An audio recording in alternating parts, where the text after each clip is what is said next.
एक बार फिर स्वागत है आपका स्कूल राज थ्योरी में। आज हम आरंभ करने जा रहे हैं यूनिलर्न ऑनलाइन ट्रेनिंग का मॉड्यूल सत्र 3.7 मॉड्यूल समापन और परीक्षण। तो चलिए आरंभ करते हैं मॉड्यूल को। शुरुआत दी गई है खंड एक में आप खोलते ही आपको एक वीडियो देखना है। उस वीडियो को देखने के बाद ग्रीन टिक हो जाएगा। उसके बाद आप अगला खंड खोल पाएंगे। अगला खंड है मॉड्यूल समेकन। मॉड्यूल समेकन क्लिक करेंगे और इसमें जानकारी दी गई है। पढ़ के आपको अगले मॉड्यूल की तरफ बढ़ना है। अगला मॉड्यूल है मॉड्यूल पश्चात परीक्षण। मॉड्यूल पश्चात परीक्षण पर क्लिक करेंगे और अपना अपना सब्जेक्ट के अनुसार क्यूज़ को अटेम्प्ट करेंगे। हिंदी के शिक्षकगण हिंदी की क्यूज़ अटेम्प्ट करेंगे।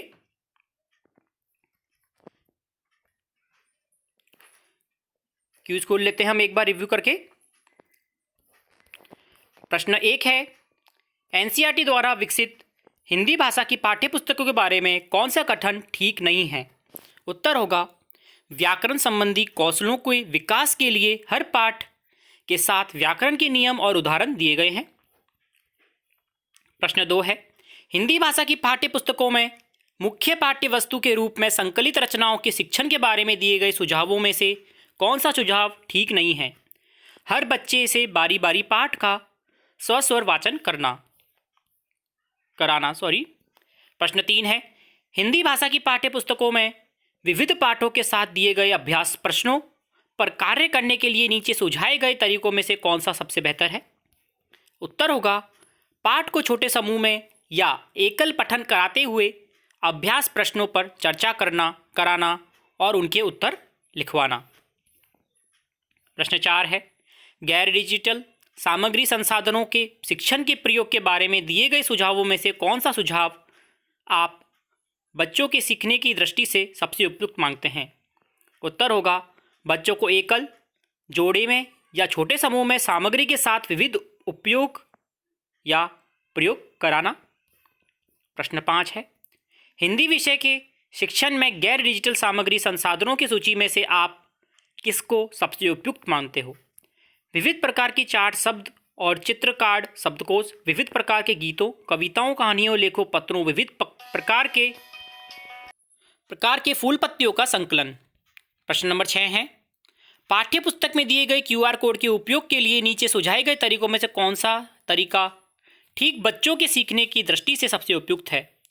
क्यूआर कोड स्कैन कर बच्चों को वीडियो दिखाना और उस पर चर्चा करना। प्रश्न 7 है, शिक्षण की डिजिटल सामग्री के उपयोग के बारे में दिए गए सुझावों में से कौन सा सुझाव ठीक नहीं है? खाली समय में बच्चों को वीडियो दिखाना और ऑडियो सुनाना।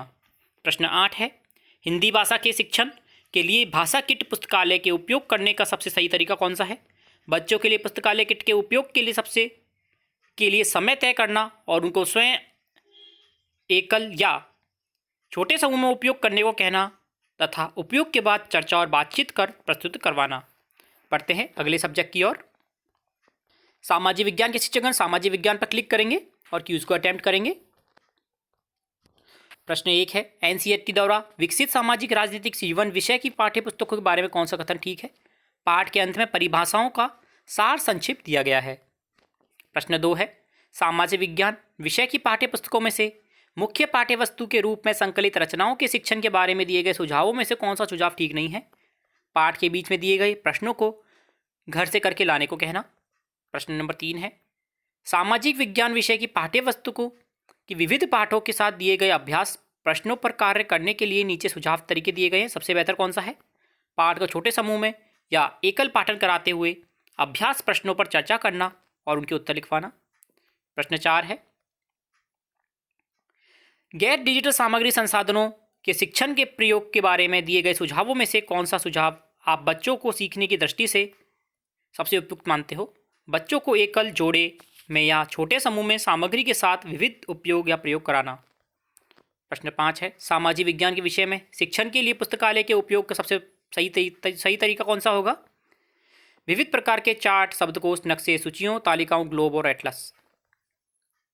क्वेश्चन 6 है, पाठ्यपुस्तक में दिए गए क्यूआर कोड के उपयोग में सबसे सही तरीका कौन सा है? क्यूआर कोड स्कैन कर बच्चों को वीडियो दिखाना और उस पर चर्चा करना। प्रश्न 7 है, शिक्षण में डिजिटल सामग्री के उपयोग के बारे में दिए गए सुझावों में से कौन सा सबसे सही तरीका? खाली समय में बच्चों को वीडियो दिखाना और ऑडियो सुनाना। प्रश्न 8 है, सामाजिक विज्ञान विषय के शिक्षण के लिए पुस्तकालय के उपयोग में सबसे सही तरीका कौन सा होगा? बच्चों के लिए पुस्तकालय के उपयोग के लिए समय तय करना और उनको स्वयं एकल या छोटे समूह में उपयोग करने को कहना, उसके बाद चर्चा और बातचीत का प्रस्तुतिकरण करवाना। बढ़ते हैं अगले सब्जेक्ट की ओर। गणित के शिक्षकगण गणित पर क्लिक करेंगे और क्यूज को अटेम्प्ट करेंगे।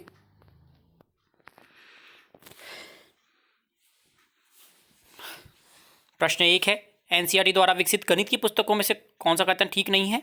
गणित से जुड़े शोध के लिए हर पाठ के साथ शोध कार्यों को उदाहरण दिए गए हैं। प्रश्न 2 है, गणित की पाठ्य पुस्तकों में मुख्य पाठ्यवस्तु के रूप में संकलित अवधारणाओं के शिक्षण के बारे में दिए गए सुझावों में से कौन सा सुझाव ठीक नहीं है? हर बच्चे से बारी बारी अभ्यास के प्रश्न बोर्ड पर हल कराना।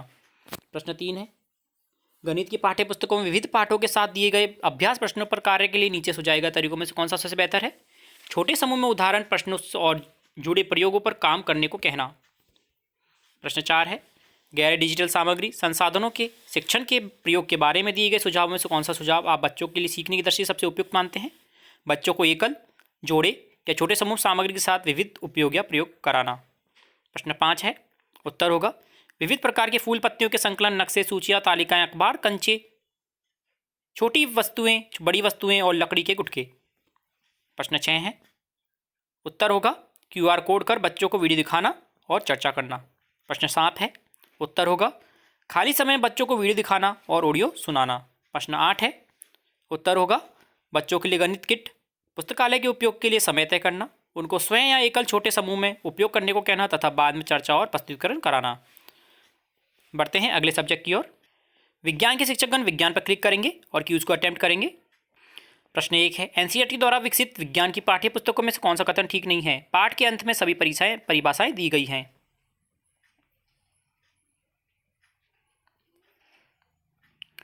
प्रश्न 2 है, विज्ञान की पाठ्य पुस्तकों में मुख्य पाठ्य वस्तु के शिक्षण के बारे में दिए गए सुझावों में से कौन सा सुझाव ठीक नहीं है? पाठ की मुख्य अवधारणाओं की व्याख्या बोलकर लिखवाना। प्रश्न 3 है, उत्तर होगा क्रियाकलाप को छोटे समूह में करवाना, प्रश्नोत्तरों को अवलोकन आधारित पूरा कराना। प्रश्न 4 है, उत्तर होगा बच्चों को एकल, जोड़े या छोटे समूह में सामग्री के साथ विविध उपयोग प्रयोग कराना। प्रश्न 5 है, उत्तर होगा शब्दकोश, सूचियाँ, तालिकाएं, ग्लोब, एटलस और लकड़ी के गुटके, विविध प्रकार की फूल पत्तियों का संकलन, लैस, दूरबीन और कंचे। प्रश्न 6 है, उत्तर होगा क्यूआर कोड कर बच्चों को दिखाना और उस पर चर्चा करना। प्रश्न 7 है, उत्तर होगा खाली समय में बच्चों को वीडियो दिखाना, ऑडियो सुनाना। प्रश्न 8 है, बच्चों के लिए विज्ञान किट पुस्तकालय के उपयोग के लिए समय तय करना और उनको स्वयं एकल या छोटे समूह में उपयोग करने को कहना, बाद में चर्चा और प्रस्तुतिकरण करवाना। बढ़ते हैं अगले खंड की ओर। खंड 4 है, कोर्स के बारे में सर्वे और फीडबैक। इसमें अलग अलग फीडबैक मांगे गए हैं शिक्षक द्वारा, डीएलएम द्वारा और एसएलएम द्वारा। जो आप शिक्षकगण हैं वे शिक्षक वाला फीडबैक देंगे, डीएलएम वाले डीएलएम वाला और एसएलएम वाला एसएलएम वाला। तो आप अपनी ओर से फीडबैक दे सकते हैं। आगे अगले मॉड्यूल की ओर जो 5वां खंड है, इसमें कुछ जानकारी दी गई है अगले मॉड्यूल की, अगर आप पढ़ना चाहें तो पढ़ सकते हैं। अगला खंड है मेंटर्स के लिए, जो मेंटर्सगण हैं उनको पढ़ना चाहें तो पढ़ सकते हैं और अतिरिक्त जानकारी है। आशा करता हूँ आप इससे काफ़ी हेल्प ले पाए होंगे और इसी प्रकार आगे भी हम यूनिलर्न के ऑनलाइन क्यूज़ करते रहेंगे। अगर आपने चैनल को सब्सक्राइब नहीं किया है तो चैनल को सब्सक्राइब जरूर करें ताकि हम इसी प्रकार आगे भी करते रहें। धन्यवाद।